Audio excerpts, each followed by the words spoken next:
2024 మరో 60 రోజుల నుంచి 70 రోజుల్లో ఎన్నికలు జరగనున్నాయి. ఆ ఎన్నికలకు మీరు సిద్ధమా అని అడుగుతా ఉన్నాను.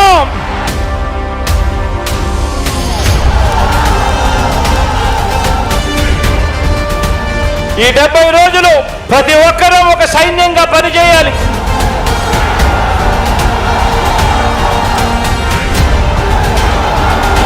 ప్రతి ఒక్కరం ప్రతిపక్షం 10 వైపుల నుంచి చేసే దాడుల్ని, వారు ఎల్లో మీడియాని, వారు సోషల్ మీడియాలో చేసే దుష్ప్రచారాన్ని తిప్పికొట్టాలి.